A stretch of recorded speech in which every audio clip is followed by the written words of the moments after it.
Yes, Yes, sir. yes, yeah. Oh, okay. Good, good, good, good. So are you comfortable, sir? We will start. Yes, yes, yes, Okay. yes, comfortable. Yes, yes, please.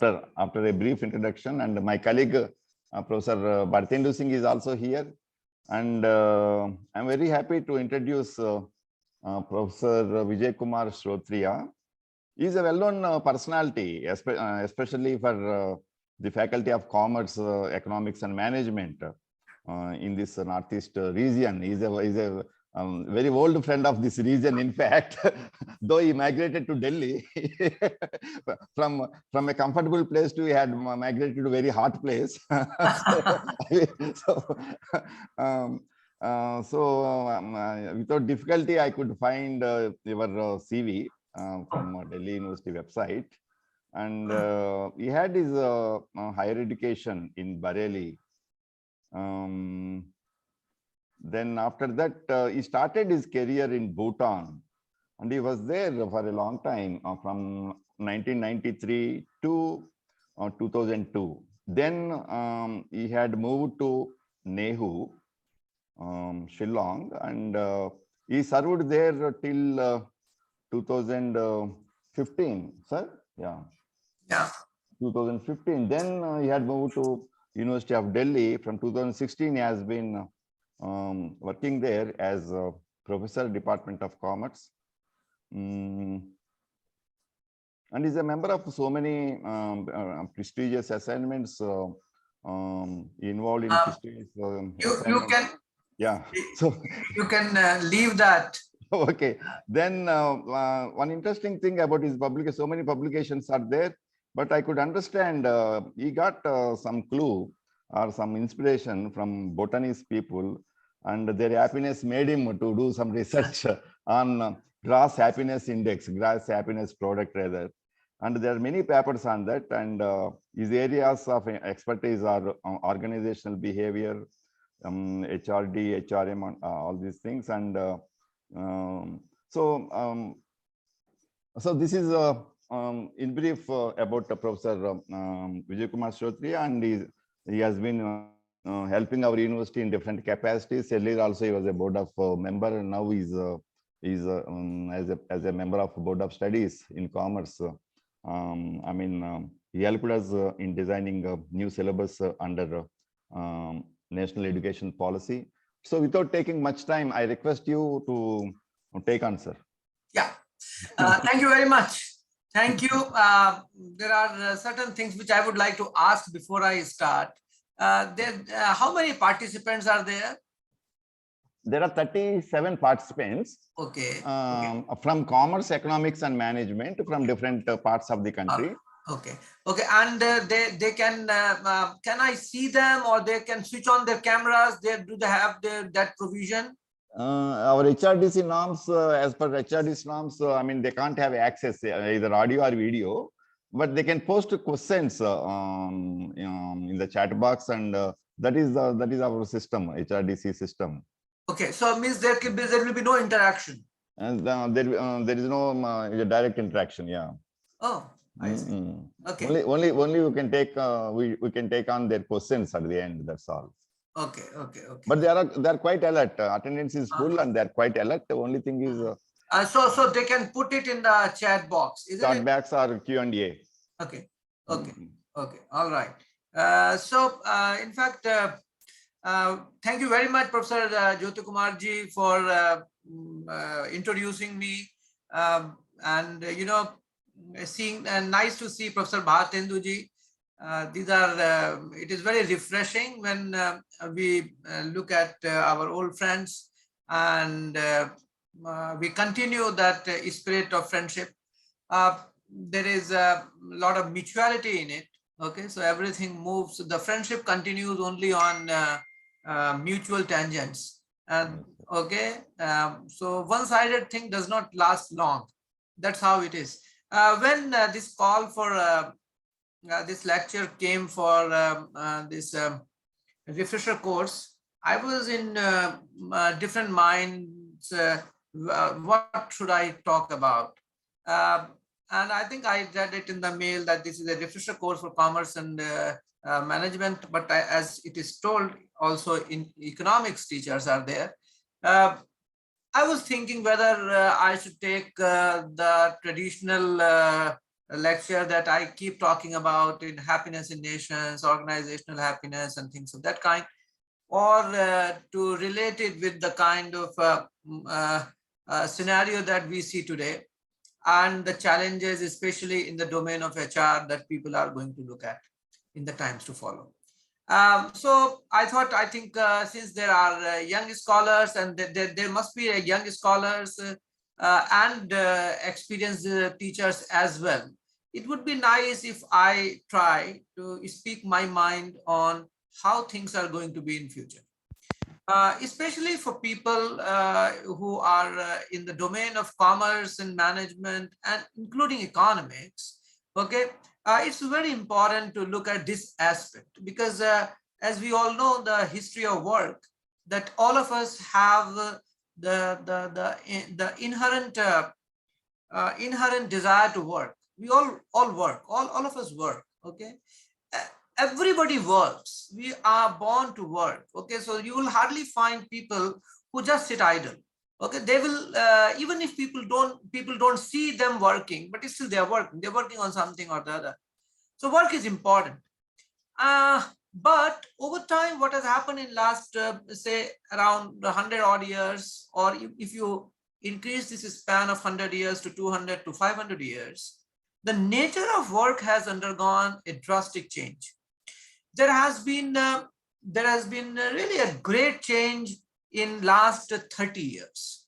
Okay, if we look at the kind of work culture, the kind of work environment, work systems, they have all gone under a drastic change because of the competing forces, because of globalization, liberalization, and things of that kind. So when I thought of giving this topic of HR and the future of work, I thought I should think about those aspects that drive me personally, and I try to take lessons from my personal life and relate it with the life of people at the workplaces, and then relate it with HR practices and work systems. And that's how I designed my lecture today. This design of the lecture is because most of the time when I speak in such occasions, I try to be as original as possible so that I'm able to, get those insights together, which we read across newspapers, magazines, or other kind of publications, or research papers, or whatever is available, whatever we access. Um, Sitting in this part of the world, in India, we have been talking about demographic dividend, and that demographic dividend is that India is a young country when it comes to the composition of population in population. When I say so, what I intend to say is that more than 65% of our population is less than 35 years of age. Now, when I say this less than 35 years of age, this 35 years is the period when people try to peak at in their career. Okay, especially when we look at the higher side of the 35 years, 35, 37, 38. So by the late 30s, you reach to the peak. Ideally, when we look at people working in the organization. So the whole life cycle of employee, if we look at that employee life cycle reaches to a level when we look at the efficiency level of the people, as well as the career progression, you reach to a very high level, or you put all your energies together. That is just one aspect of it. Of course, in many organizations, you find people who are becoming 50 years, 60 years of age. They become CEOs. Recent trend of last 20 years is that the average age of CEOs is going down. Okay, so people become CEO around 45 years. Okay, so which used to be 65 years. So there is a fall in this age because of the kind of competition people have and the kind of growing they have. Tell me one thing, if I would like to raise this question to the audience, that if one is 35 years of age, and if we assume that the person might have joined the workforce, say around 22, 23, 24, 5 years of age, say, so one has an experience of 10 years, 10, 12 years of work life. So in last 10, 12 years, 10, 12, 14 years, let's say just 15 years, okay? In last 15 years, what are the major changes that we have witnessed across globe that are impacting our lives? Can anybody say this? Or you can put it in the chat box. It is good that I can read it, whatever you put in the chat box.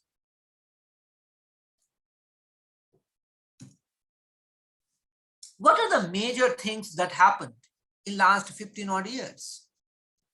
Or even you can increase this size even when you were in a school, college. Why not? If you think that 15 years is too less a period, but not beyond, say, 30 years at any case, because whatever you remember at least of what has happened majorly in last 25 to 30 years, if you are 35 years or less than that. Or even anybody in the class, anybody in this session, you are most welcome to put it in the chat box. What do you think that are the major changes that have happened in last 15, 20 years? They have impacted lives of people or the work life. Yeah. Anybody? I don't see anybody putting any question, any what you call observation, any reply.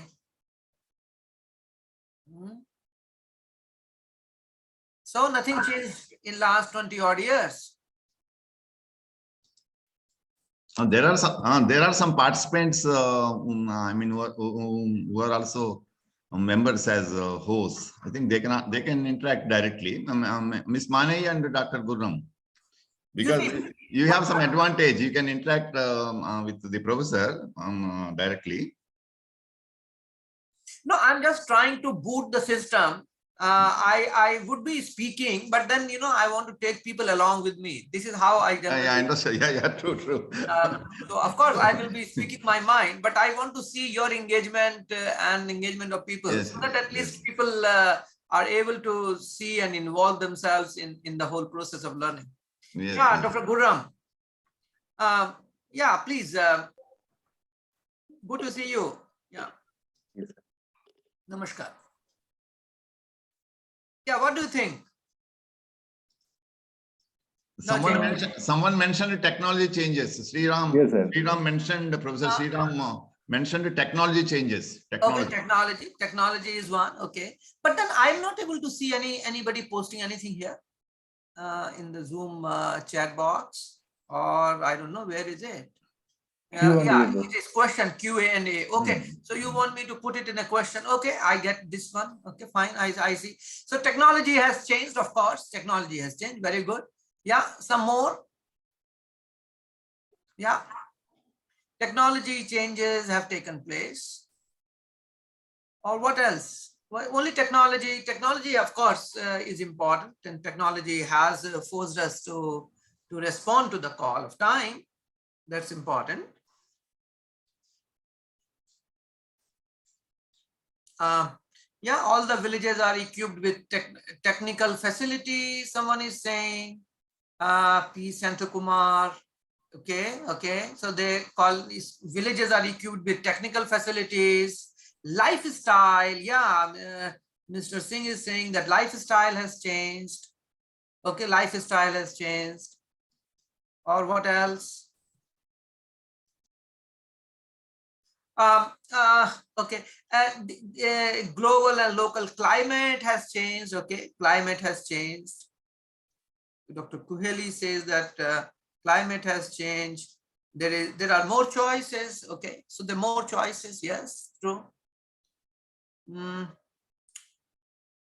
Okay, just to take a cue from whatever you people have said, let me just take things forward from here.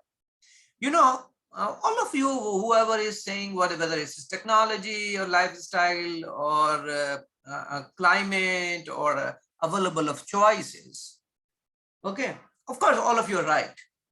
There have been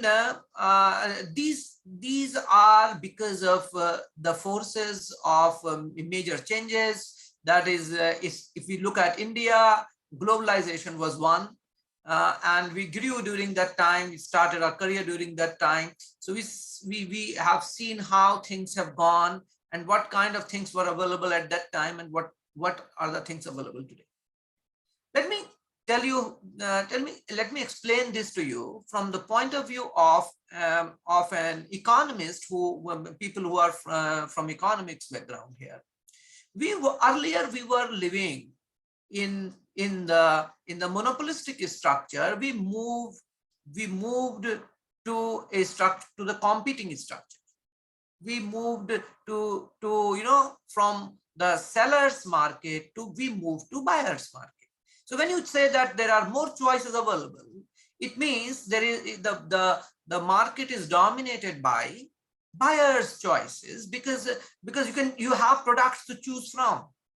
And naturally, when we say that there are more choices, it means there are more organizations, more companies, more corporates, more industries. Okay, so naturally, after globalization in India, we got many companies coming to India, establishing their business. So earlier things which people used to import from other countries, they were made here.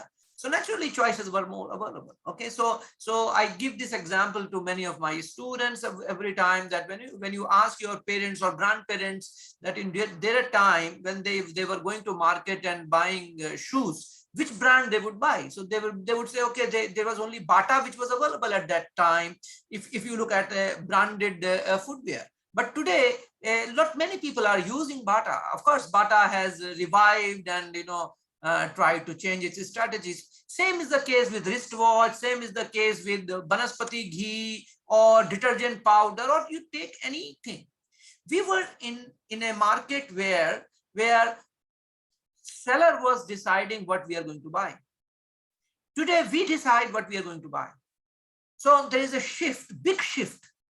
Okay, and this shift has become much more faster in last 20 years. The change is much more faster in last 20 years. So this is impacting the work life. This is impacting the work structure. This is impacting, of course, someone said that style, lifestyle, it is changing.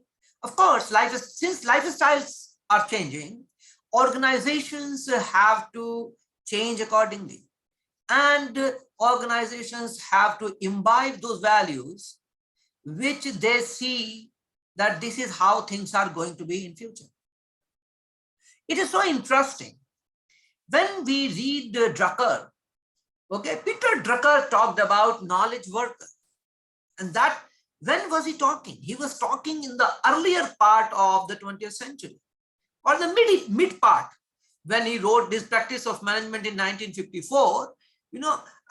Just after that, he was talking about knowledge worker. He was saying that employees are going to take things forward. It is going to be employee driven.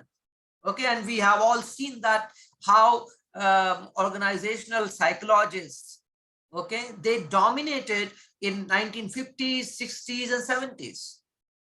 And the example is before you, that whatever in motivation and leadership, whatever you teach, all those theories, Whether you start from Maslow's need hierarchy, you go to Herzberg, you go to McClelland, Alderfer, or Victor Broom and all.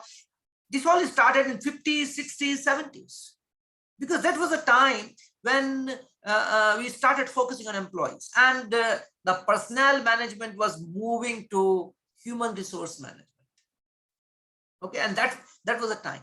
But in last 30 odd years, it has changed in such a way that if we have to analyze the trend of HR practices, we find it extremely difficult, okay, to put a bracket that in last 30 years, this is what it is.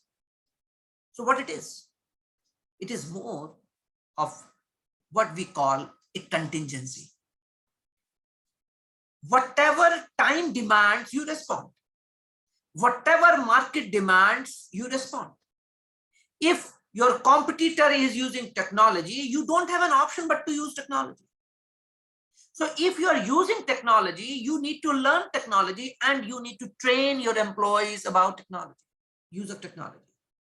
So you need to develop better training infrastructure. You need to develop better linkages with the agencies which are involved in the process of empowering employees, who are talking about that, these who are talking about retaining employees. There is a concept which has gained momentum in last 20 years, and that term is we call about in HR literature, we say it is talent management. If you look at the HR literature of before 40 years, you hardly find people talking about managing talent. 30 years, people were talking about talent acquisition more than talent retention. But today, people are talking about talent retention. Not just talent acquisition. And there are a lot many people who are researching on this. They're saying it is much easier to acquire talented people. It's much easier. You pay and you get. But are they going to be there with you? That's the key. How are you preparing yourself to retain these people with you? Are you doing that? What kind of strategies you are following so that these talented people do not leave you? It is interesting when we relate HR with marketing. We say that, in marketing, customer retention is very important. Of course, customer retention is important. This is what Kotler used to talk about. Customer retention is important. He used to say it is good. It is easier to acquire a customer, but it is challenging to retain a customer because there are more choices available. Same case applies with the employees, because employees are having more choices of organizations and companies and corporates where they can get better pay structure, maybe better work environment, maybe a better location. There will be many things. So you are not just competing with your products and services in the category of products and services. You are also competing when you are designing the strategies for retaining your employees. You have to retain them, because if you don't have good policies to retain your employees are going to switch over to other companies, and that is what is happening. Anybody knows this, the Great Resignation? Anybody has heard of this, something called Great Resignation?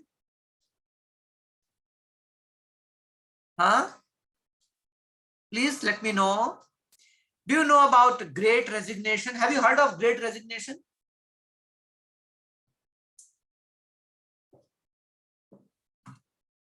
You haven't heard of Great resignation.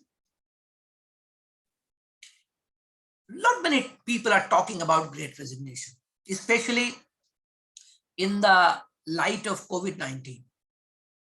Many people are leaving. There is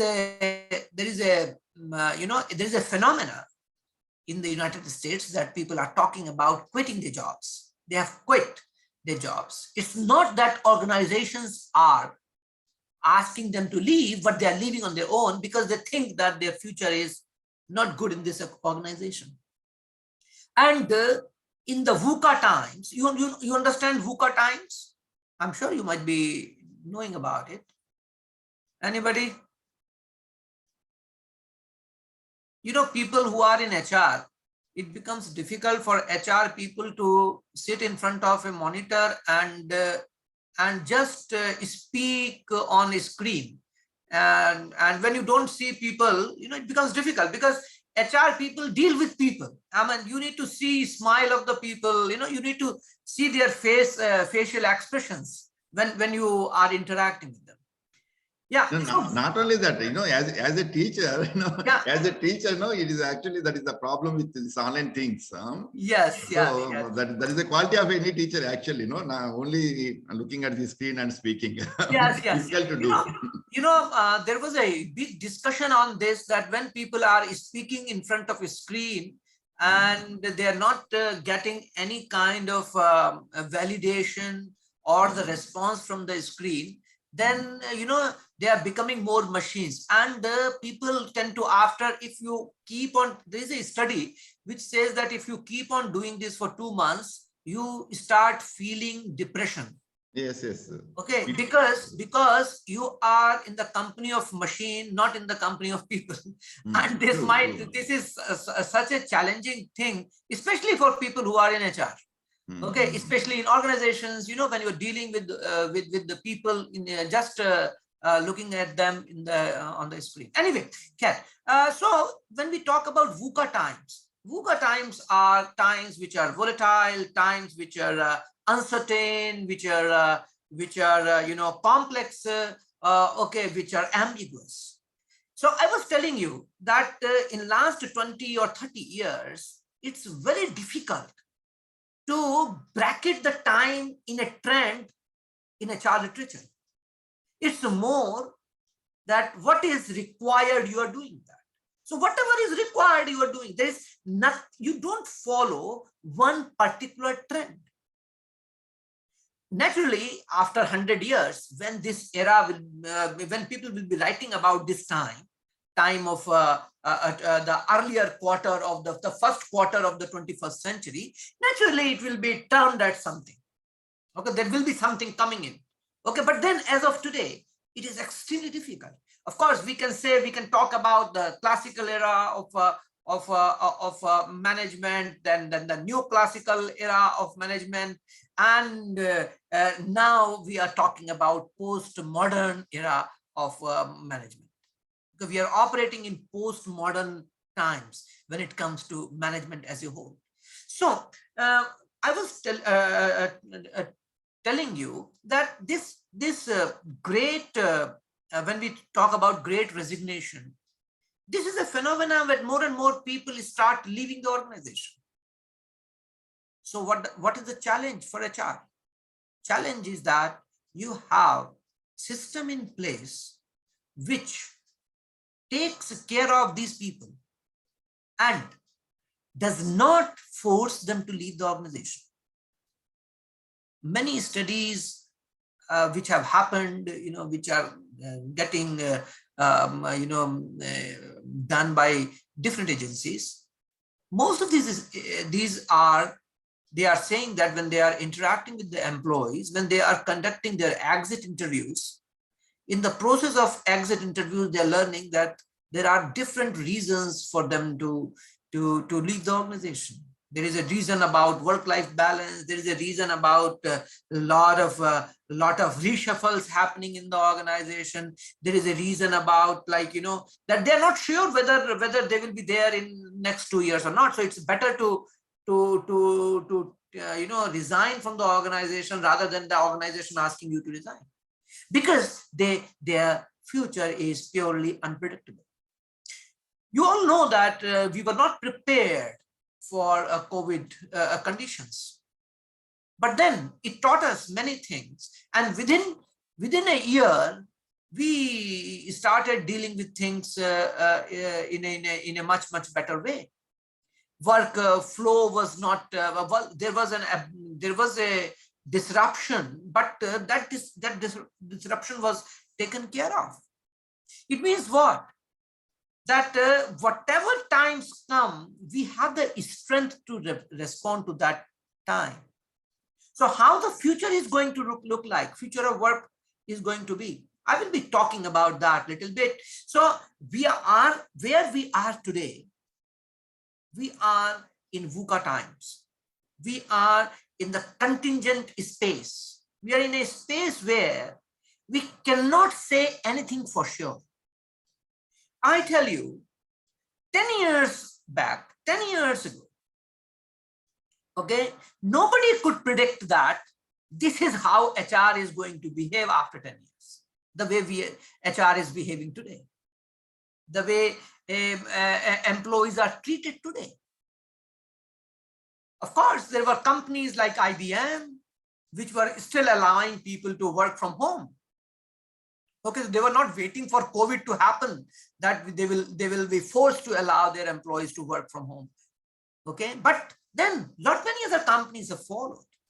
Lot many companies, you see, during the COVID period, how work structure changes, how work systems changed. They changed even in the government sector. Government started saying that employees do not need to come and they can work from home. And they provided in many organizations, many secretariats here in Delhi government allowed their employees to stay at home and operate from home, which was totally unheard of 10 years back. So we do not know really after 10 years how things are going to be. When we were students, we could never imagine in our wildest dream that there will be a class where everybody will be having a device in their hand with which they could connect to the world. But that is happening today. That's happening, very much happening. When we were students, we could never ever imagine in our wildest dream that this is what is going to happen. But that's happening. So what am I trying to understand? The thread which I'm from where I'm trying to weave the whole cloth. And that thread is that we cannot predict the future, but we can very well prepare ourselves for any kind of complex conditions, any kinds of problems. And that is through developing positive mindset, through preparing ourselves that, okay, come what may, we will survive, we will change according to time. So there are going to be more choices available. Technology is going to play a very important role, but what is there with us as people, as individuals, and that is the positivity to respect the change and change according to time. If people do not change according to time, then people start suffering. They start making more, they start distance. That means you start seeing a gap of generations between people, because people did not realize that things will change. So change is something which is very constant. So when we talk about HR, you see, majorly we saw most of the people who are in their 30s, they must have seen that in 2008 we suffered a global economic crisis. My focus is more from the Indian side. In 2008, we were not hit that badly as compared to the other countries, especially the developed world. the crisis which started with Lehman Brothers, the loan, you all might be knowing about it, global economic crisis, and it spread across Europe from bank loan, okay, housing loans, that is how it started. And the reason, can anybody tell me the reason why we were not affected much? Why India was not affected much? Anybody?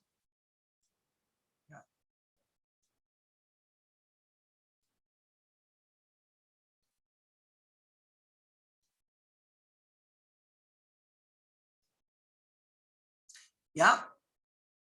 Yes, anybody? Whether in the chat box or anywhere in the question or anywhere. Because of small industries, sir. Because of? Small industries. MSME sector. So do you think that in 2008 we had, because India was having more small industries, that's why we did not suffer? Not that much. It contributed a major portion. Major portion. Oh, do you have any? Major portion means in the economy? Yes, sir. 2008 is not far. Just 14 years. What else? Yeah, I want to get some more. What is the reason that why we were not hit much after the global economic crisis?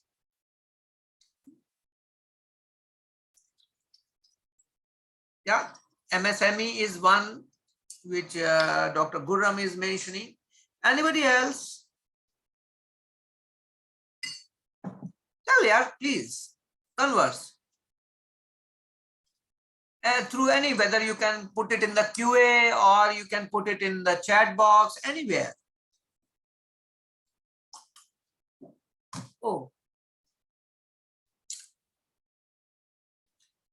So we were not hit.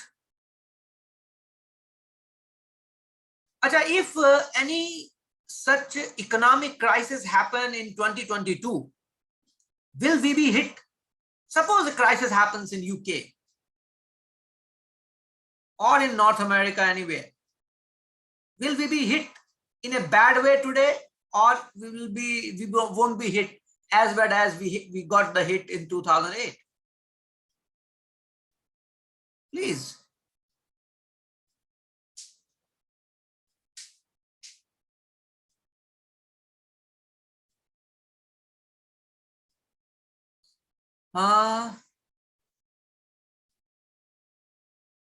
Since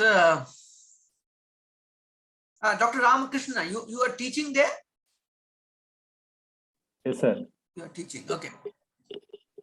Anybody else? Not very much.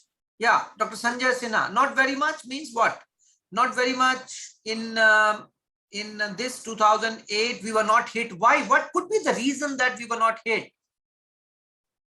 Tell me the reason. Why we were not hit?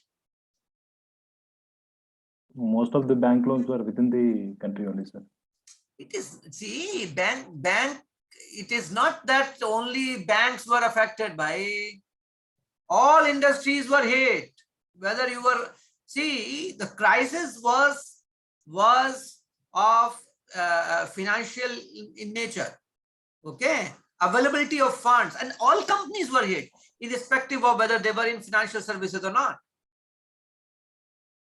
Now we have changed to digitization. Oh. So we will be hit, Dr. Sudha, we will be hit badly today, or we will be better off today, even if we are in the world today.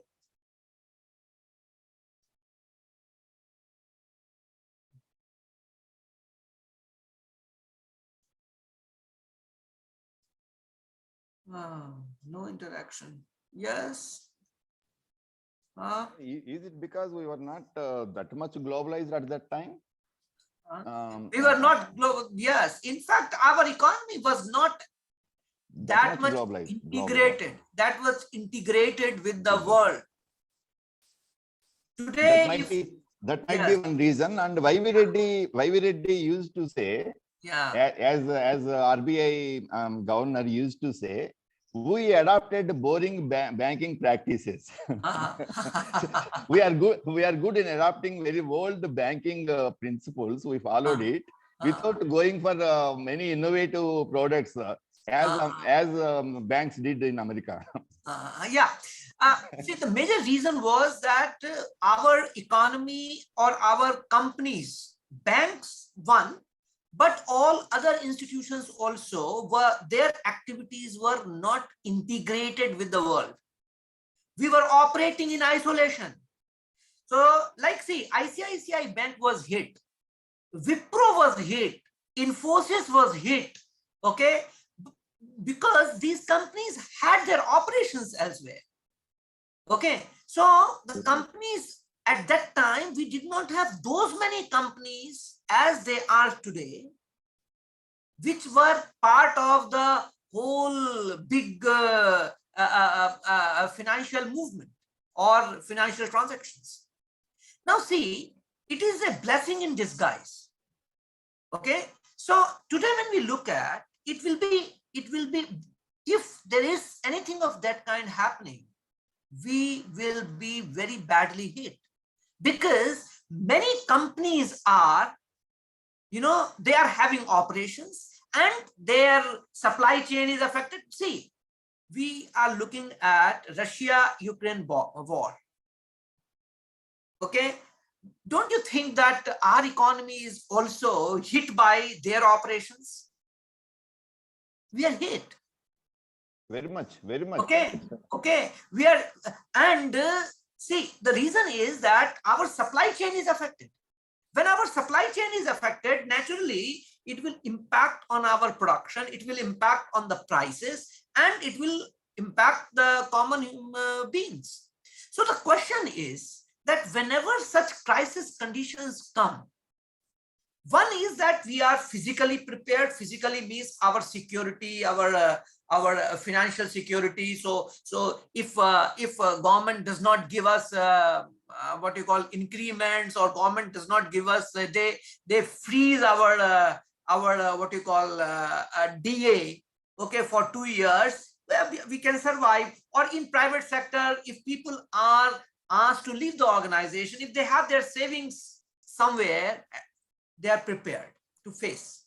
But there is a period for that. So for HR, the major challenge is for retaining talent. It is not just acquiring talent, but retaining talent. And you can retain talent only when you treat them well. Your treatment is better. And COVID-19 conditions have taught us very many such things, that we prepare for future conditions. There is a lot of writings that are coming today, which we are, I think, if you are tracking, even this is the news of last 15 days, that UK is experimenting with four-day week. 4-day week. Okay. So we were having 6-day week, we moved to 5-day week, and there are a lot many people who are saying that if we move to 4-day week, it is going to be good. And there are some 70 odd big companies, okay, which have already signed this, that they will experiment. So in UK, this experiment is going on with the help of 2 professors, one from Cambridge and one from Oxford. Okay, and these people are giving option to people. This is a 6-month trial. This 6-month trial is that they will be working at 80% time with 100% salary. Okay, so how it is going to be? There has to be no compromise on productivity. So if by spending less number of time and less number of hours at your workplace, you can produce the same results, organizations would be happy, because you will get some saving of time spending with yourself, with your family, with your kith and kin. Okay, and that is where the movement is going to be. Microsoft has already announced and in some of the locations where they are going with the 4-day week. IBM is some such company which already had work from home long back, so they are going ahead with it. Okay. Now, there is a professor in the Wharton Business School, the name of Adam Grant. Adam Grant is a prolific author and thinker on HR, on the work-life balance and things of that kind. He says that during the whole day, people in general, the standard is that people spend 8 hours at workplace. Okay, so 8 hours, 10 to 5 and all that. He says that people's efficiency is only for 4 to 5 hours. So one of his advices is that you say if it is 5 hours, so you say it is a 30-hour week instead of 48-hour week. Of course, it sounds very much employee friendly, but are organizations ready for this? And that's a great challenge. But I tell you, like any other thing that people used to talk about initially, and they get into the practice, day is not far when we will see that there is a 4-day week structure, and there is an option given to you. So there is an undertaking taken from the employees. So I think as researchers, it's a nice time to work on this and explore how organizations are following this up. Which countries are involved in this kind of researches, and what people are really looking at, how future of work is going to change. What is the future of work? Okay, this is one aspect. Time is just one aspect. Another aspect which is very, very important is technology, the use of technology. What is it that people were talking about? When we talk about technology, with the use of technology, you can track people's movement. You can assess their performance. For HR, the major problem is of performance evaluation. You can evaluate people's performance by using good technology. We used to talk about, alpha version, then the beta version, and we are moved to a meta version. What is this metaverse? The meta version is that the virtual reality that we see and the reality when they converse. Anybody has heard of this person called Yuval Harari? Anybody has read anything from Yuval Harari? Anybody in the classroom? No one? Yuval Harari is a world famous historian, young, but a person who thinks about future and who is talking about how things are going to be in future. In the 20th century, we had a person in the name of Alvin Toffler, who used to write about future, who talked about how organizations and societies and employees are going to be in 21st century. And many of his works we see happening today. We are witnessing it. Alvin Toffler was a person who said that there is going to be emergence of freelancers. People will not be interested in full-time employment. They would be happy doing freelancing. He was talking about it in one of his books called Power Shift in 1970s, which we are seeing, we are witnessing. He talked about how societies are going to change, how social expectations are going to change, and how it is going to be challenging for organizations to respond. Because social expectations keep changing. Sometimes market forces, sometimes market dominates But ultimately, when people start changing, they start demanding certain things, which organizations have to design and provide. So what Yuval Harari is talking about today, Yuval Harari is saying that the world is going to be very, very different. The future is going to be very, very different. Here's one of the books called Homo Deus. He talks about the importance of data. What is going to be the importance of data? You know, when we look at HR, when I was talking about talent acquisition, talent retention, for organizations having great minds and respecting these minds would be much, much greater a challenge. If you have heard of a news of this person called Shikhar Pandey or what, who from Allahabad, who is a unicorn, yesterday who became unicorn. He started this company called Physics Walas, PW. Okay, it's an online coaching. And the kind of investors he has got. He was offered, around 2 years back, he was offered a salary of 40 crores per annum. He refused. Okay, he's a dropout from engineering college. Young.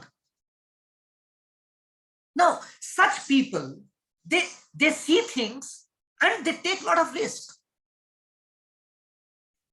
And in the technology domain, you find most of the, see, in last 30 years, most valuable firms in the top, if you look at top 20 most valuable firms, more than 50% of the firms are technology firms.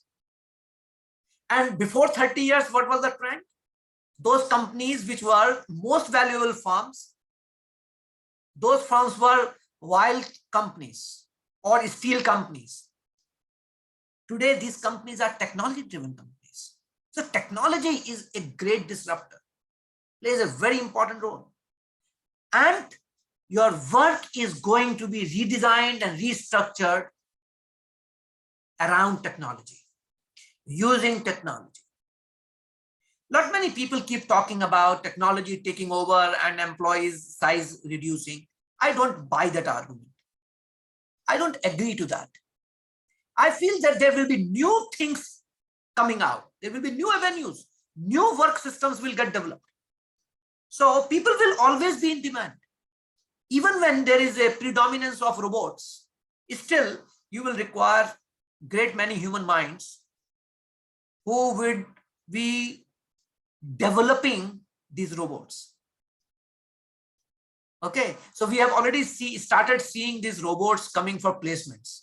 Okay, so the companies are not sending individual, some of them are sending robots. They say, so one person brings a robot and then the robot is installed in the campus and then robot takes the interview.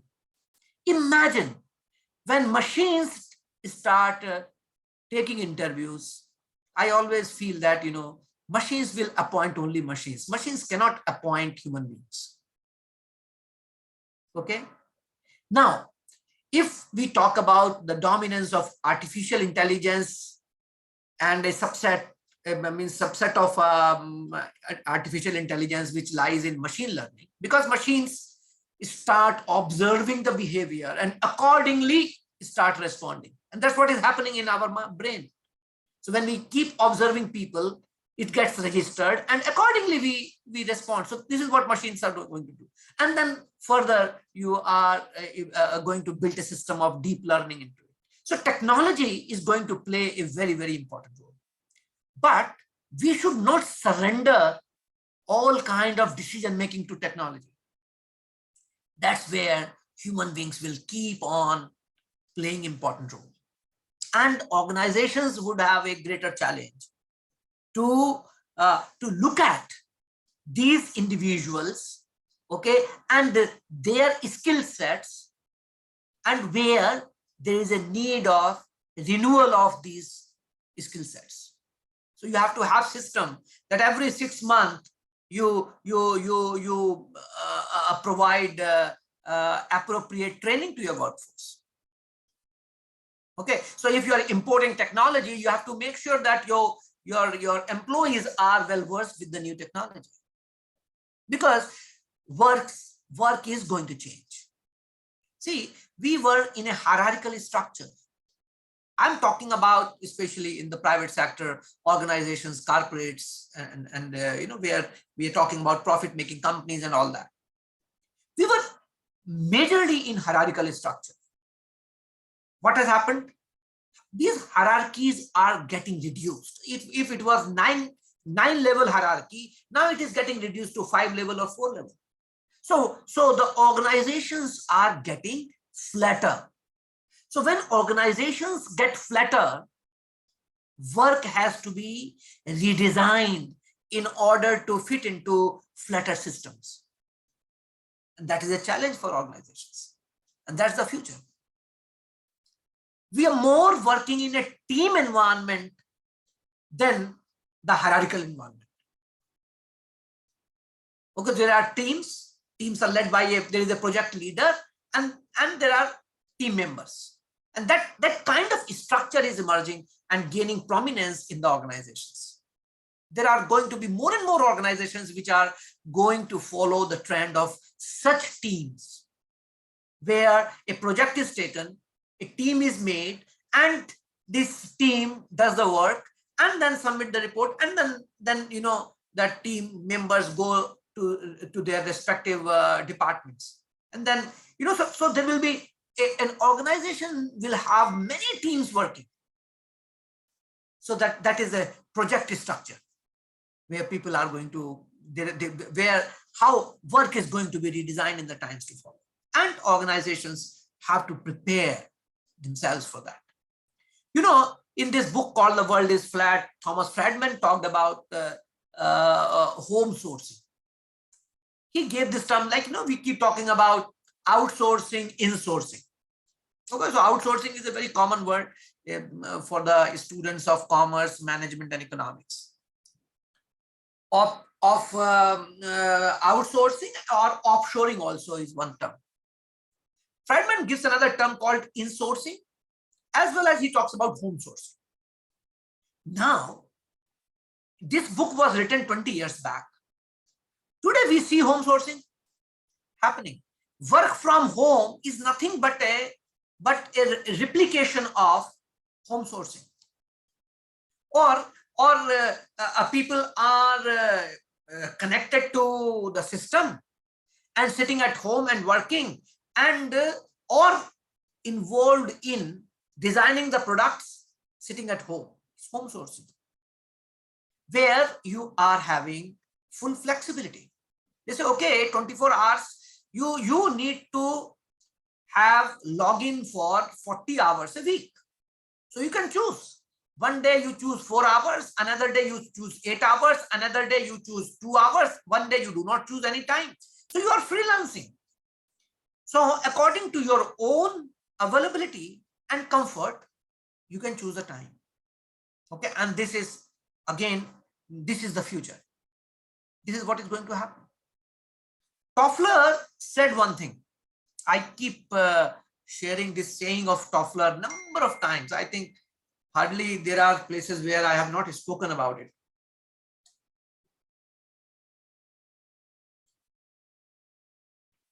Toffler said that the illiterates of the 21st century will not be those who have never been to schools. Are you listening? I hope everybody is listening. Yes, The illiterates of the 21st century will not be those who have never been to schools. They are going to be those who have stopped learning, relearning, and unlearning. This is a huge statement. So, if you carry huge degrees, okay, diplomas and degrees, bag full of qualification, but if you do not have the attitude to learn new things, these degrees are of no value. You are illiterate. This is what Toffler meant when Toffler was saying that the illiterates of the 21st century will not be those who have never been to schools. So if you have been to schools, doesn't mean you are literate. Literates are those who are changing with time through strong learning experiences. So you need to learn, you need to unlearn very many things. We unnecessarily carry the baggage overhead and carry it. I think we need to, relax ourselves to, to unlearn very many things and relearn new things. Today, I'm talking to you, you are using Zoom platform. We didn't know anything about it 3 years back.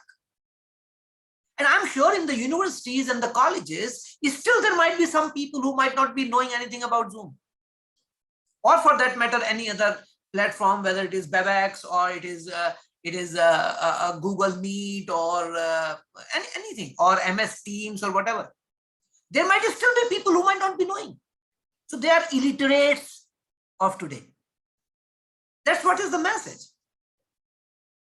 If people do not want to learn, or their learning ability has stopped, they are not literate. That's what Toffler was talking about. So the future of how future of work is going to be, totally we cannot predict. We can only predict some small things that might happen. But what is important in that you develop that attitude to learn new things. And that is where I get reminded of what practice Google follows while they are appointing their employees. When Google employs their workforce, there is one small question. And that question is, what have you learned in last 6 months? If you say that I have not learned anything in last 6 months, you are not fit for Google. Google will say, no, I think you don't fit in. If you have done your degree 2 years back and you have done great degrees from great institutions, but if you haven't learned anything in last 6 months, okay, you are not fit. So what is it? I think all of us have this greater responsibility to respond to call of time and develop that kind of mindset which keeps pushing us to learn new things. Then only we can respond to the call of time. Okay. So there are not many online platforms of learning available. Not many. And when I get reminded of Yuval Harari said that everything is converting into data. I'm talking to you, if you know about Zoom initially was selling a lot of data. Okay. So anything that is free to us, we are commodity for the company. It's very simple. If we are using free version of Zoom, we are not using Zoom as much as Zoom is using us. If I use Facebook free version, okay, so Facebook is using me more than I am using Facebook. I'm a commodity for Facebook. Facebook is not a commodity for me. If I'm using anything free, because nothing is free, no company will ever give you anything free. So what are they getting? They're getting the data. And through data, their predictive capacity becomes better. They are able to push those kind of advertisements to us that are according to the trend that we follow on web, according to the trend that I'm looking at on Facebook or any other site for that matter. So we have to be very, very cautious about it. There are all over the places, there is scanners. Okay, there is hardly anything where we can say that this is our private thing, because everywhere there are cameras. When I say cameras, means all my movements are recorded. Okay, there is a joke going around that someone is asking for pizza. So the person replies that, oh, acha, okay, you want pizza of this, but then the person says, no, I want this. Say, no, before last Thursday you ordered this. Okay, then say, okay, I don't want that. Okay, then it gives you another data that, oh, your medical record is also with us. This is not good for you. So instead of X, you go for Y. What is it? Every movement is convertible into data. And that's what Yuval Harari says. Yuval Harari says that by 2030, there is going to be an equation. And that equation is BCD is equal to AHH. B multiplied by C multiplied by D is going to AHH. What is that? Sounds very interesting. And that is, B is the biology, C is the computing power, and D is data. When they multiply with each other, it is going to result into AHH, and that is ability to hack humans. Believe me, all of us are hackable. We are all hackable if we are using technology, if we are using any ICT platform, if we are connected through internet. My IP address, what am I watching, is available on the IP address. I'm in a public domain. Whatever I'm doing, I might have forgotten where I went today 8 years back, but Google knows it. Google tells me, Google sends me a picture, says that this is where you went last year. Would you like to review? You would like to share this with your friends. So I'm already being hacked because all my information is with them. So it is a great time for organizations. It's a challenging time for organizations to prepare themselves for the future. More so to prepare their workforce to face the time of future. Because future of work is going to be much, much more complex, as much as it looks today. Okay, so what is today, 20 years back, we could not imagine. So what is going to be after 10 years, we cannot imagine today. And that's the speed of change. Speed has changed drastically. People were more talking about product and services. Today, people are more talking about experiences.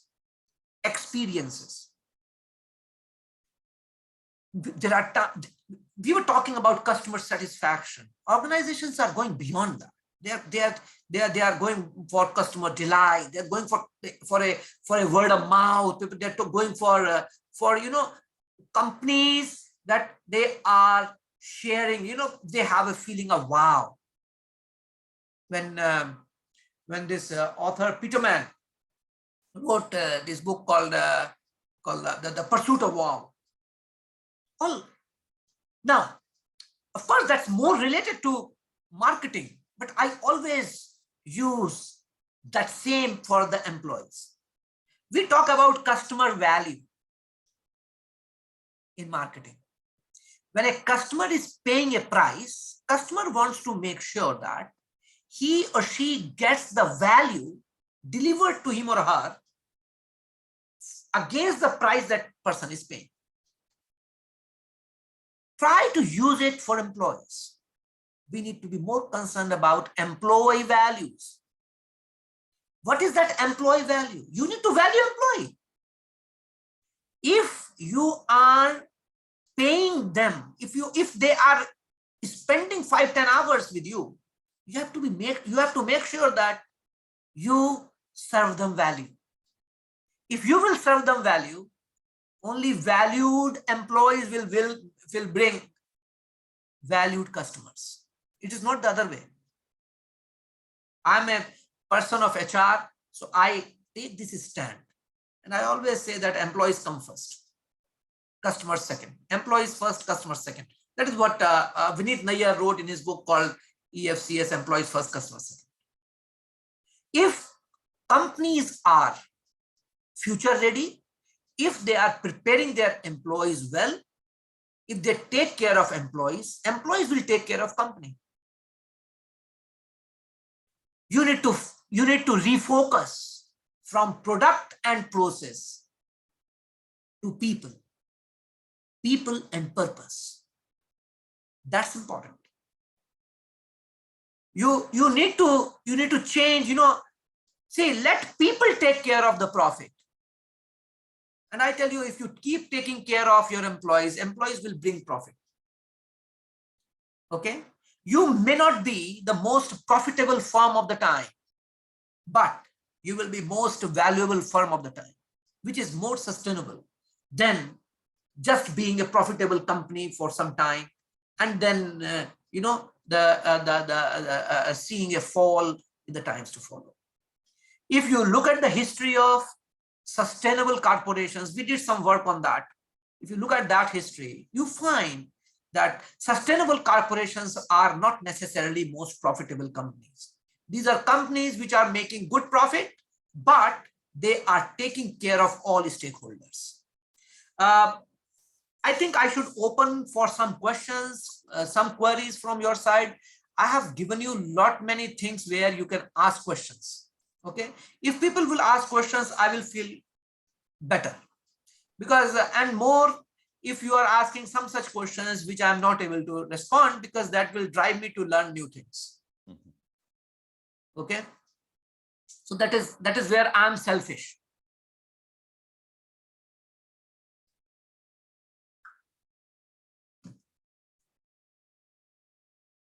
Yes, friends, anybody has any question? A very good session, sir. Actually, you made, many contemporary issues we have touched upon. In fact, this is not simple a lecture; it is a discourse, I should say. And what we should learn, especially younger faculty are there. Normally, I know there are some professors in our field. They are not that contemporary actually in their teaching. It is not fair to criticize our own colleagues. But thing is, a text. It is difficult to depend on only a textbook which is published 4 years back and trying to teach the same stuff every year, because it is one way of outdated stuff we are actually sharing with the students. And now students have better access to the knowledge. And power of knowledge. We don't have any monopoly on information or knowledge, right? And that realization. So my question, it's not a question. Just I want to ask you this thing: how vulnerable we are as teachers? Because driverless cars, people are predicting very soon we will have driverless cars. And now COVID actually pushed us to a stage where there is a classless teaching is happening, okay, and teacherless classes are also happening. So, what about its impact? Impact of technology? Of course, computer long back said about innovation, creative destruction, and you mentioned many people like Peter Drucker had predicted knowledge worker, then Alvin Toffler, and all these things are well read. And this thing one has to learn. Right? So one should be very contemporary, especially when teaching business studies, instead of depending on only one textbook which was published 4 years back. That is one lesson we need to learn as teachers, because this is a refresher course. Despite the subject knowledge you have, this is one thing we need to learn. And I think Professor Shrotriya has a blog also, right? So he has a blog, and so please share your blog, sir, and it would be helpful for young teachers. And another interesting thing is, now I am not very active in Facebook. I used to write poetry in Hindi. Unfortunately, I'm not good in Hindi, but Bhartendra Singh must be there. He must be enjoying your poetry. So I think I was thinking you started, your education you completed in Bareilly, then moved to Benares and moved to Bhutan, then Meghalaya, then again Delhi, almost circle is complete. Almost circle is complete, and many things you must have learned, not only from books, but by interacting with the different people, different places. So this is one thing, younger people should learn from you. Normally in teaching, what happens is we don't like to be transferred to the next district also, the district which is neighboring to my workplace. So we want to retire in the same college, in the same place, enjoying a comfortable life like that. So these things we need to learn. So up to you. Yeah. You see, I think you gave the answer first and raised the question later. You said that this is how the teachers are, but then you asked that what could I think? I think the question and answer both are there in what you were speaking. Teachers will become irrelevant if teachers do not update themselves.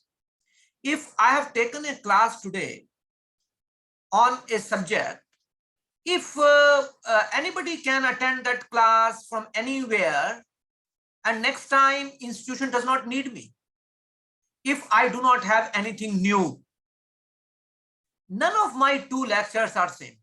None of my 2 lectures are same. Okay, so I think the most important thing for a teacher is that you update yourself. It is not just your syllabus. It is not the textbook. I tell you, it is more, since Professor Jyoti Kumar has raised certain queries. Yesterday only, there is one of my interview, like yesterday they took the interview and on my journey. From how I studied and all that, from one place to another place, I think it will come in somewhere. So you will get to see that. You see, I personally believe that journey is more important than the destination. When I first time came to Delhi University, sometime in early 90s, when I was a research scholar, I became member of this library here. I never thought that I'm going to work here. I never ever in my wildest dream, I thought that I will ever get an opportunity to work here. Okay, so wherever I was really enjoying my life. I enjoyed my life thoroughly, wherever I worked. I mean, you mentioned about Bhutan, but even before Bhutan, I was working in Nainital. I worked in Nainital for 3 years. Okay, so from Nainital, I moved to Bhutan. Bhutan, I was it for 9 years. From Bhutan, I moved to Shillong for 13 years. From Shillong, I moved here. I'm completing 7 years now. I never, see, when I went to Bhutan, I never thought that it was not planned. I just went because I filled up the advertisement, and I enjoy traveling. So you will be happy to know that all the states of the country I have been to, all the states in the country, and other parts of the world as well. So there was an opportunity. The newspaper read that it was written that if you are called for interview, you will be paid first class travel. I said there cannot be a better opportunity than this. Even if I am shortlisted, I will be paid for traveling. So I went, attended the interview, got selected, joined there. So when I joined Bhutan, I never thought that I will ever work in Shillong. Never ever in my wildest dream. But when I was in Bhutan, those were my golden years. I learned a lot and lot. I read some of the best books there. We had an excellent library. And my whole thinking changed. Okay, of course, I had a habit of reading even when I was in my college. Okay, so I was doing my PhD, completed my PhD while being in Bhutan. Okay, so I kept coming to India off and on. Okay, but I was able to finish my PhD. The moment my PhD got over, I started exploring possibilities of moving out. And just one opportunity came in Shillong. I had never been to Shillong. I had not heard of Shillong. When I went to Shillong, the first time I went to Shillong was for my interview. Moved from Bhutan to Shillong, and I didn't know how I came to Delhi. I myself don't know really how I came, because I never thought, I never planned. Nothing like career planning, and normally, career planning and not at all. progression, 100% not. And you mentioned that, that sometime you want to retire at your own place, nearby your place. No, not at all. Of course, but I was enjoying. You ask my friends in Nehu, they would tell you about me across disciplines, that what kind of person I was. I enjoyed my stay in Nehu. Yeah. Fully, no compromise on my performance or anything. No, I enjoyed your chairmanship in board meetings. I enjoyed your chairmanship when you were HOD in Nehu. So I don't know, but somehow things kept moving because I really enjoyed journey. If you keep on focusing on your destination, you will reach to your destination. Yes. But if you do not focus on destination, if you keep focusing on your journey, you do not know where you are going to be, but that wherever you are going to be is going to be much more than where you think that this is your destination. This is what is my personal philosophy. Journey should be rewarding. Journey should be enjoying, and it should, So rewards would follow. Rewards would follow, and enjoyment and happiness itself is a big reward. Absolutely. So, because you are a happiness professor, a happiness guru. So no, I don't know. And see, another thing is that even now I do not know where from I will retire. I cannot say for sure. I do not know. Okay. I do not know whether really I am going to retire from Delhi or I am going to retire from elsewhere. I don't know really what is going to be there in the future. Okay. So I think for teachers, if there are young scholars, the very first thing is that start spending more time on reading. Read your subject, but beyond your subject, start reading some ancillaries. Start reading a little bit of other subjects. Since there are all the three streams here, economics, commerce, and management, I have a very, very different kind of way of defining the relationship between these three. Economics people say that commerce is their illegitimate child. Okay. And commerce people say that management has come out of them. I do not know the reality. People have to decide on their own. But interestingly, if you talk about father of economics, you may get a person. Of course, that's not correct. Of course, we keep talking about Adam Smith as father of economics, but I firmly believe that a person in the name of Chandragupta, in the name of Chanakya, Kautilya, who wrote Arthashastra 2,500 years back, he is never cited, he is never taught anywhere. And he must have been considered as father of economics. Anyway, keep that aside. So at least we have someone as father of economics. And when we talk about management, we keep talking about Drucker as father of modern management and Taylor as father of scientific management. Sadly, we do not have anybody as father of commerce. None. When I keep asking this on a public fora, that tell me that who could you consider as father of commerce? There is absolutely no person to whom we can say that this person is father of commerce. And that's the big reason why economics people say that commerce is their illegitimate child, because it has come out of them. Anyway, okay, commerce is just taught around 100 years. It is just 100 years. And it is not taught across globe. It is taught only in few geographies of the world. In India, commerce is taught. In Australia, in some places. In Canada, some places they give BCom degree. Okay, maybe somewhere in UK, that's it. Not many universities give teach commerce. Okay, but commerce is there. Now, there is a kind of a debate between commerce and management, and the commerce people start competing with management people. I personally feel there should be no competition. Yeah. Because commerce is very different. But sadly, in all race everywhere in the country, you find that the component of management is getting more and more shifted to commerce curricula. Happening. When we were students, human resource management was not part of commerce. Today, it is very much part of commerce. Yes. Organizational behavior was not taught in MCOM 40 years back. Today, it is taught almost in all universities. So, there is a lot of change happening across. And this change where we say, if management has come out of commerce, commerce should never compete with management, because mother can never compete with son or daughter. Never ever. Commerce should be very happy saying that, yeah, management is flourishing. Okay, but then sadly that's not happening.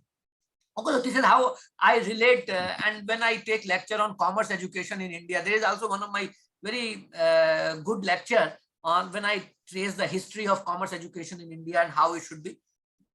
Many places I have taken that lecture. So these three things I always, because here there are three different kind of teachers, I thought maybe this is something which I should talk to you.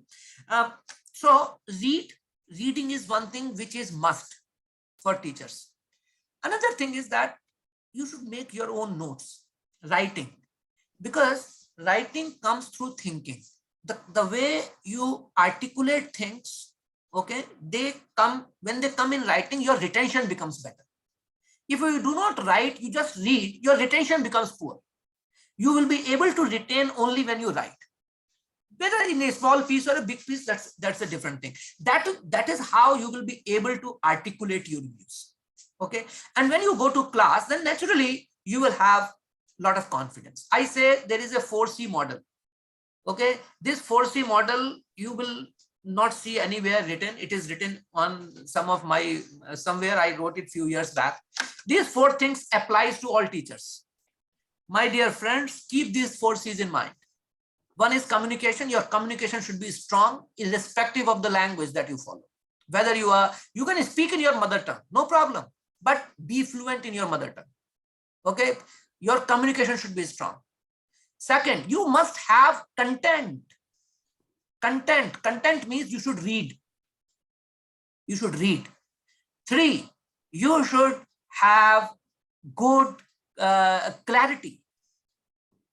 You should have clarity of thought, what you are speaking. And the 4th is, you must have confidence.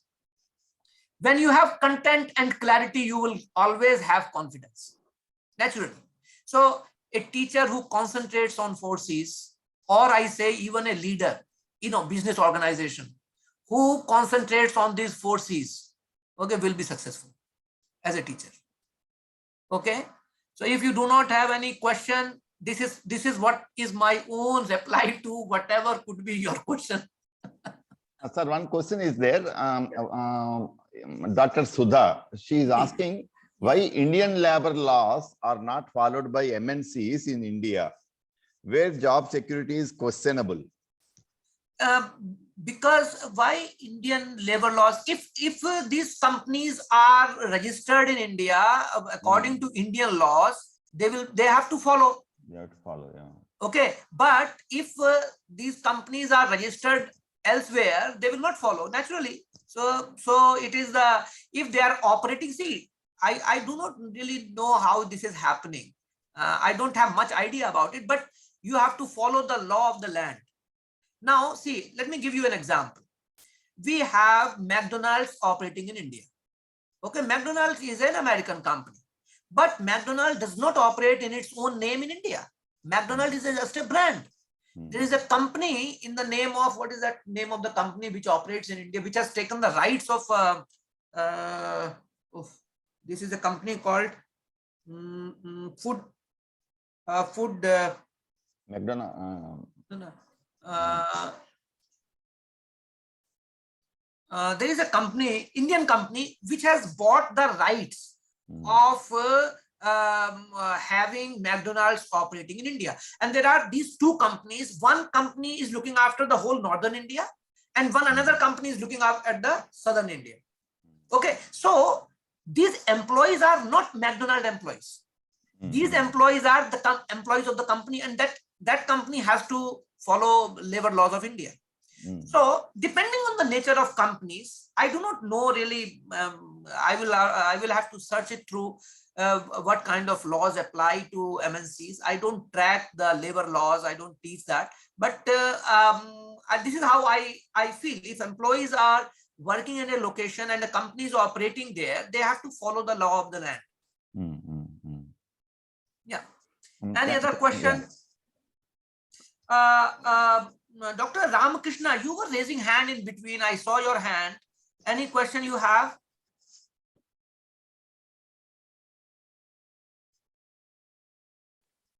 Sir, it's me, sir, actually. Uh-huh. Sir, you said 4 days a week is Uh-huh. practicing in some Yeah. organizations and some Yeah. countries also Yeah. trying to follow. Yeah. So in this pandemic, most of the people did work from home. Yeah. So, and there are some findings that there is no much social interaction between employees, and they felt stressed, and some domestic violence was happened Yeah. and everything. So, by practicing 4 days a week, is it not going to affect again? That is where I told you that this is an experimentation which is started on 1st of July. This 1st of July, 1st of June. Okay, this will last for 6 months. Okay, after 6 months, we will see what are the findings. And big companies are participating in it. They are trying to see how things are going to be. But I have my, personally, if you ask me, this 4 days a week is not going to create problems for families. Okay, because majorly you are going to be at workplace. Of course, during COVID time, things were very different. Okay, very different than, the divorce rate went up. Okay, there is a finding that, during the COVID time, there were more divorces than the normal times. Okay, these are exceptional conditions. Okay, but I feel that 4 days a week, when you see, we are talking about work-life conflict and work-life balance. We started talking about work-life balance only when there was an existence of work-life conflict. In order to deal with work-life conflict, we started concentrating on work-life balance. What is this work-life balance? Work-life balance plays a major role when both spouses are working, husband and wife are working. Now, if both are working, it is the children who are suffering.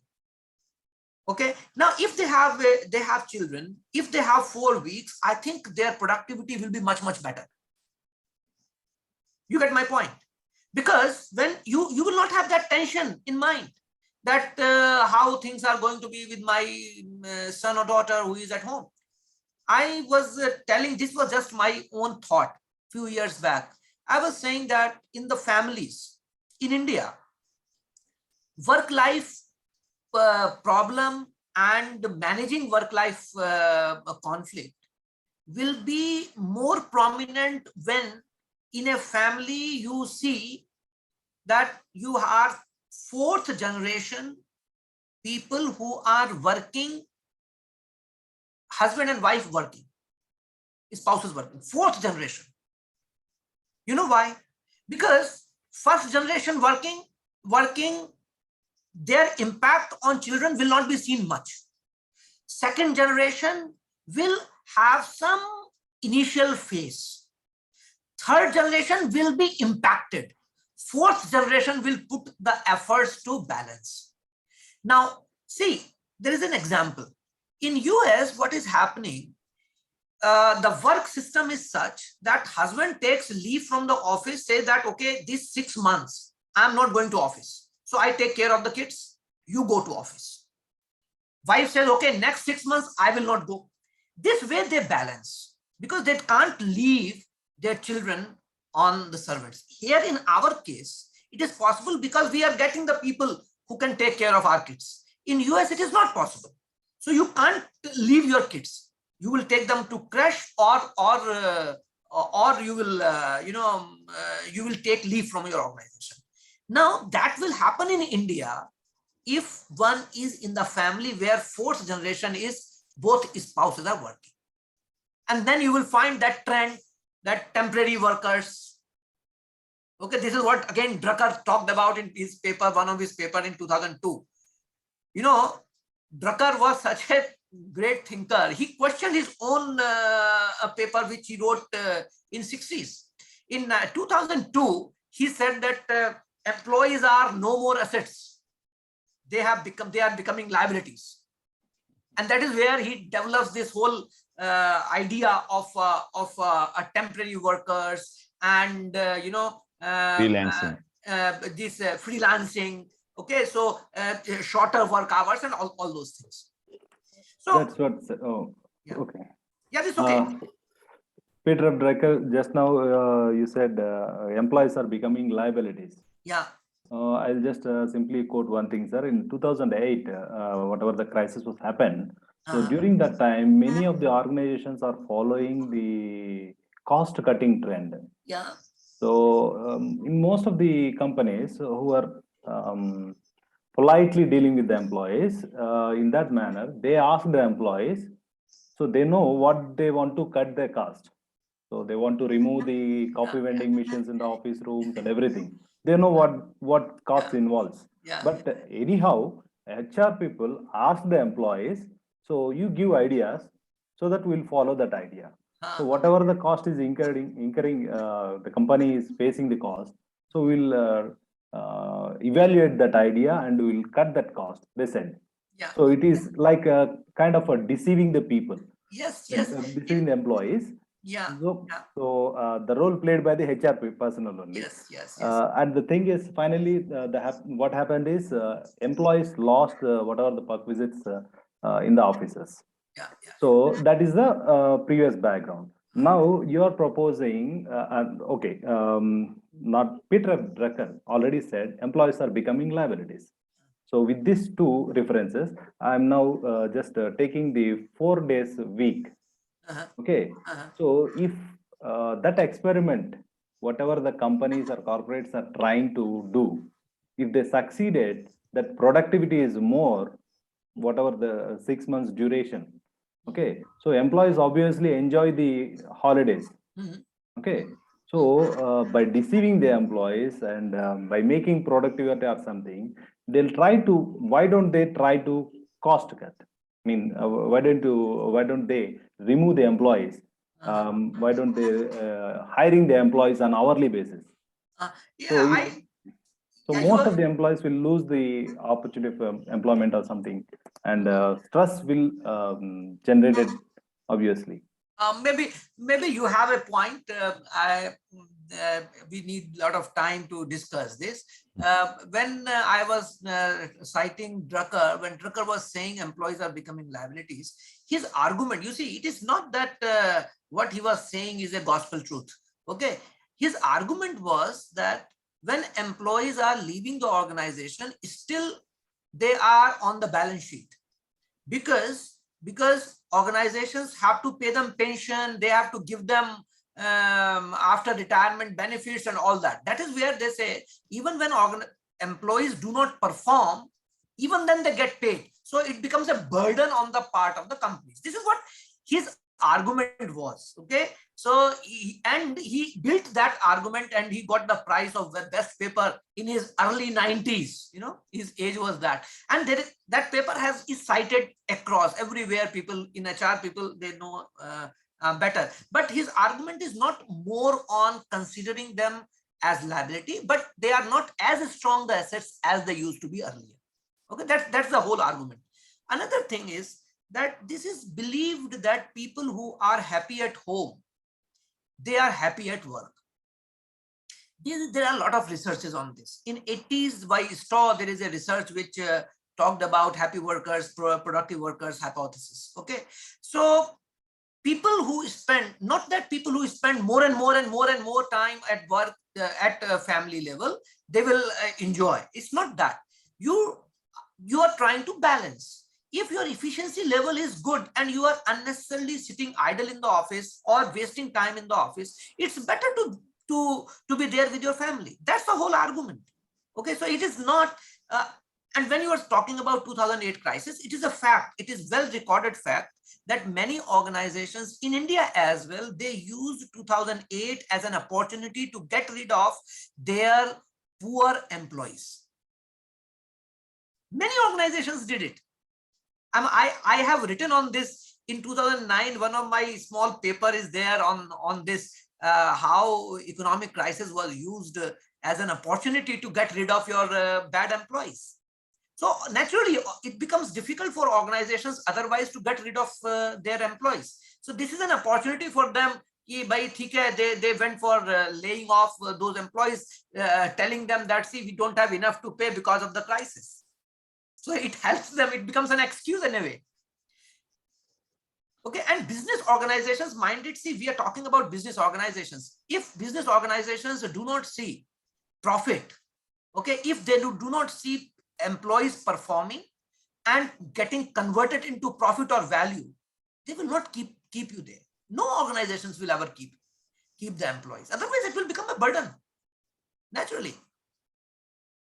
I mean, across organizations, I can cite examples from Hindustan Lever to Procter & Gamble to Google or to Walmart or to Flipkart. See, Flipkart did not produce a penny in profit, but still it was sold for $6 billion to Walmart because it was able to create value.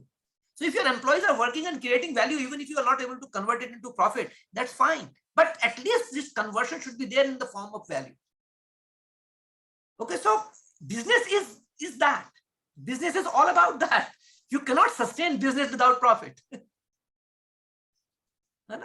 Anyway, it is nice to chat with you and to speak my mind on this topic called HR and future of work. Wonderful session, sir. Actually, this is the last session, but we are very energetic as in days of Shillong. And I hope, because I understand that attendance is still full and they must have enjoyed our session very well. And on a happy note, we want to conclude this session. What you said is no two classes of mine are same. That is a wonderful message to all the teachers, including me. Thank you very much. That's all right. Thank you very much.